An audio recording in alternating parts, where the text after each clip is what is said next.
Hello guys, this is Tabrez sir. Welcome to our Quantica channel. कल XGMT का final exam 9 फरवरी को होने वाला है। पिछले कुछ ऐसी घटनाएं घटी हैं कि अभी हमें ये भरोसा नहीं हो रहा है कि कल के एग्जाम कितना सक्सेसफुल होगा। आप जानते हैं कि एक्सजीएमटी के एग्जाम में कितनी प्रॉब्लम आई ऑन 28 जनवरी। उसके बाद 2-3 दिन पहले जब एडमिट कार्ड डाउनलोड हो रहा था तब सबके रोल नंबर एक जैसे आ गए। बहुत दिक्कतें आई बच्चों को। और फाइनली जब उन्होंने मॉक पेपर दिया, which was actually the replica of the XGMT slot one के क्वेश्चंस, तो वहां पर भी दो ही क्वेश्चंस हैं जो बार बार रिपीट हो रहे हैं। इन सबको देखते हुए यही लगता है कि एक्स जीएमटी यानी एग्जाम के नंबर ऑफ एप्लीकेंट्स जरूर रातों रात बहुत ज्यादा बढ़ गए हैं, जिससे उनकी हालत खराब है। तो मैंने सोचा क्यों ना आपको कुछ टिप्स दे दूं। ठीक है। तो सबसे इंपॉर्टेंट टिप्स क्या है कि अभी आपको रात को किसी तरह से मोबाइल वगैरह व्हाट्सएप ग्रुप टेलीग्राम ग्रुप पे नहीं जाना है, कोई पढ़ाई नहीं करनी है, ना अपने मॉक के एनालिसिस को देखना है। जो आपने 20-25 साल में पहले कुछ नहीं कर पाए तो आज की रात पढ़ाई करके कुछ भी होने वाला नहीं है। और ना तो ऐसे किसी गॉसिप में आप इन्वॉल्व हो, इसीलिए व्हाट्सएप ग्रुप पे मैंने अभी डिस्कशन अलाउ नहीं किया है। ठीक है। तो आप बिल्कुल आराम से सोएं। नींद नहीं आएगी, लेकिन कल सुबह आपको 6-7 बजे उठना है। सेंटर को प्रॉपर्ली लोकेट करना है। वो बहुत इंपॉर्टेंट है। बहुत सारे बच्चे कंफ्यूज हैं क्योंकि भुवनेश्वर के अंदर ही ढेर सारे सेंटर्स हैं। एंड पीपल आर लाइक, अभी पता है हाईवेज का, हर जगह हाईवे होता है, तो आप एक भी रॉन्ग टर्न ले लेंगे तो यू विल बी लेट। कुछ हो ना हो, लेकिन हैरेसमेंट जरूर होता है। तो इसको आप लाइटली ना लें। ठीक है। वक्त से पहले कल निकले, सेंटर पे पहुंच जाएं, फिर वहां जाके कुछ खाना पीना खाएं, पानी वगैरह पिए। उसके बाद आप श्योर हो जाएं कि वही सेंटर है जहां आप पहुंचे हैं। ठीक है। एक्सआईएम का जो मेन कैंपस है और जटनी का जो कैंपस है वहां पर शायद कल एग्जाम नहीं हो रहा है। बाकी सारी जगह सेंटर्स पे जो भी है वहां पे आप तरीके से पहुंच जाए। गूगल मैप का भी इस्तेमाल करें। और अगर कोई कंफ्यूजन है तो मुझे भी आप एक बार मैसेज कर दें कि ये सेंटर है, this is what it should be made out of this. तो सेंटर को लोकेट करना, टाइम पे पहुंचना है। कल एक ही स्लॉट का एग्जाम है, 9 to 11, तो जरा सी भी गड़बड़ी हुई, रीटेक का मौका तो आपको पता है नहीं मिलने वाला है। ठीक है। और रात को 12 बजे आप सो जाएं। सोने की सबसे बड़ी अच्छी चीज क्या होगी कि मोबाइल फोन को अपने से दूर रख दें। ठीक है। तभी जाकर के रात में नींद आएगी। पढ़ाई कर सकते हैं आप। कौन सी चीज पढ़नी है जो एक्स जीएमटी से रिलेटेड नहीं है।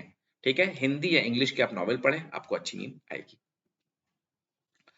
इसी तरह से रूमर्स में कल सुबह एग्जाम सेंटर पे पहुंचने के बाद भी बहुत सारे बच्चे, चूंकि आपको पता है हमारा व्हाट्सएप ग्रुप टेलीग्राम ग्रुप में 300-400 लोग हैं, तो वहां पर ये चीज मैं देखता हूं कि एक छोटा सा कोई मैसेज कोई बच्चा करता है और सामने वाला इसे बिल्कुल भी तुरंत में कैप्चर कर लेता है। इसीलिए शायद आपके जमाने को पोस्ट ट्रुथ एरा कहा जाता है। सच्चाई खत्म हो गई है शायद। आप ये वेरीफाई नहीं करते कि वो बंदा कितना पढ़ा लिखा है, उसका नॉलेज कितना है, वो क्या जानता है नहीं जानता है। एक लाइन को कह दे कि एग्जीएमटी एग्जाम नहीं होगा, आप वहीं पे जो है समोसे बेचना शुरू कर देते हो। तो ये सब क्या है? किसी भी तरह के रूमर्स को, ठीक है, कल जाके आपको पता चलेगा। एक बच्चा वहां बोलेगा कि क्वेश्चन अटेम्प्ट ना करने के भी नेगेटिव मार्क है, या वो कहेगा कि डीआई सेक्शन का ग्राफ आएगा कि नहीं आएगा। किसी तरह के रूमर्स को आप ना खरीदें। ठीक है। तो इस चीज को आप बहुत इंपॉर्टेंट समझे। रूमर से आप बचे और रूमर्स को पहले पहचाने तो सही। अगर आपको मालूम होगा कि ये रूमर है तो आप उसे फैलाएंगे ही नहीं। तो सच क्या है, उसका सोर्स क्या है, उसने कहां से सुना, ये बहुत ही इंपॉर्टेंट है कि वो सोर्स क्या है। ठीक है। इस चीज को ध्यान रखें आप।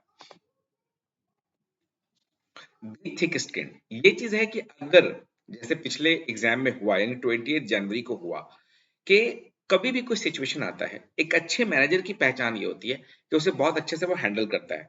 सारी दुनिया में जो सबसे फेमस इंसान है मेरी नजर में वो महेंद्र सिंह धोनी जी हैं। और उनको सबसे अच्छा मैनेजर माना जाता है क्योंकि वो बहुत ही थिक स्किन्ड है।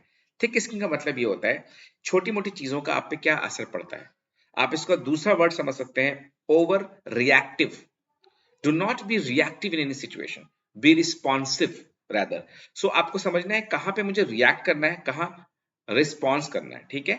तो आप लोग बहुत ज्यादा, जब पढ़ने का वक्त था आपने पढ़ाई नहीं करी। स्कूल डेज में 11-12 में आपने पढ़ाई नहीं करी। ग्रेजुएशन में आपने पढ़ाई नहीं करी। कैट की कोचिंग में जाके आपने पढ़ाई नहीं करी। है ना। जैट का एग्जाम कैसा हुआ आपको पता है। लास्ट होप एक जीएमटी है। अभी आप यहाँ पे कल एक क्वेश्चन कैसे बनेगा, कहाँ से आएगा, क्या होगा, बहुत स्मॉल डिटेल्स पर आप बहुत ध्यान देते हो। जो सबसे बड़ा लार्जर स्लाइस ऑफ द पाई था वो था आपका पढ़ाई, आपका मेहनत, जो आपने नहीं किया है। तो आप आराम से रहिए, आपके पैनिक हो जाने से कुछ नहीं होने वाला है। ठीक है। तो थोड़ा सा सिचुएशन को हैंडल करो। ठीक है। घबराने की जरूरत नहीं है। एडमिट कार्ड के साथ जो दूसरा पेपर हम लोगों को निकालना था, वो आप देख लेना कि आपने उसको निकाला है कि नहीं। प्रॉपरली एडमिट कार्ड को इत्मीनान से पढ़ लो एक बार। अगर घर पे डैड है, मम्मा है, भाई है, किसी उसको बोलो कि एक बार तुम एडमिट कार्ड को पढ़ लो। उसे दे दो कि आप एडमिट कार्ड को पढ़ लो, कोई डिटेल ऐसा है जो छूट ना जाए। ठीक है। टेक्निकल ग्लिच कल आ गया तो ठीक है, आ सकता है, आ सकता है। कैसा ग्लिच आएगा? डेटा इंटरप्रिटेशन के क्वेश्चन जब अपलोड होंगे वहां हो सकता है ग्राफ ना दिखे। ठीक है, ऐसा अगर हुआ किसी भी एग्जाम में हुआ लेट से, तो आप जो है वो पूरा का पूरा सेक्शन अटेम्प्ट करके आ जाएंगे। ठीक है, कोई भी टेक्निकल ग्लिच आएगा, थोड़ा वही बात है, पैनिक नहीं करना है, सिस्टम वो लोग चेंज करेंगे। ग्लिच एकदम आ सकता है, एकदम आ सकता है। ठीक है, मान लो XIM के डेटाबेस से ना आए, लेकिन लोकल जो सेंटर है जहां पे एग्जाम कंडक्ट हो रहा है वहां पे कंप्यूटर वाइज आ जाए। अब जैसे ही कोई टेक्निकल ग्लिच आएगा, तुम तुरंत बोल दोगे अरे फिर से एग्जाम बर्बाद हो गया, मेरी जिंदगी बर्बाद हो गया, मैं लुट गया, मैं बर्बाद हो गया। फिर से आप वहीं चले जाते हो, है ना, पूरा फिर से वही नौटंकी शुरू हो जाती है। तो आपका कंप्यूटर अगर वहां काम नहीं कर रहा या ऑफ हो गया, होता है ना एग्जाम के बीचों बीच में कैट में होता है, जैट में होता है, ये तो होता रहता है। They take some time and change computer, you lose 5 minutes of the time, ऐसा होता है। ठीक है, तो कल कम से कम अगर 1% जनता के भी साथ होगा तो ये होगा। तो इस चीज को मान के चलो कि टेक्निकल ग्लिच हो सकता है। उस वक्त हमें रिस्पॉन्स कैसे करना है, वेट करना है तरीके से। ठीक है, इस चीज को समझो। ओके, लास्ट, गेस नहीं मारना है कल एग्जाम में। ठीक है, गेस नहीं मारना सिवाय उसके जो जीरो अटेम्प्ट करने वाला है।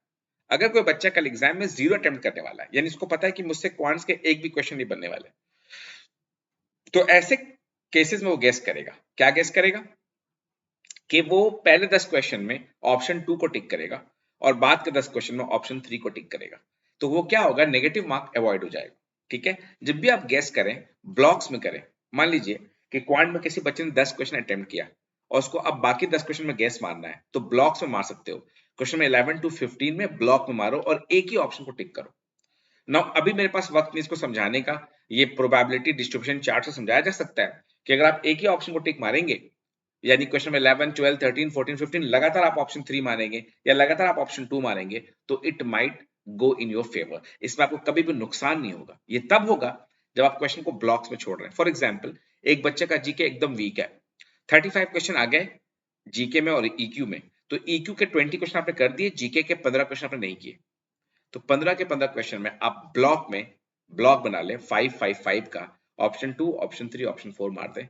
वेरी हाई चांसेस कि आपके स्कोर्स जो है पॉजिटिव आ जाएंगे, 2-3 नंबर 4 नंबर आ जाएगा। Coupled with the emotional question आपके परसेंटाइल को थोड़ा जंप मिलेगा। लेकिन ये तब है जब आपका कोई सेक्शन एकदम जीरो पे, एक क्वेश्चन पे आप हरगिज भी गेस्टिमेट ना मारे।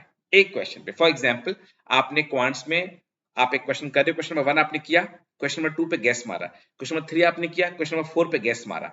ऐसे मारोगे तो मेरा जो फिलॉसफी है, मेरा जो मैथमेटिकल नॉलेज है, वो कहता है कि आपके सारे गेस गलत होंगे। ठीक है,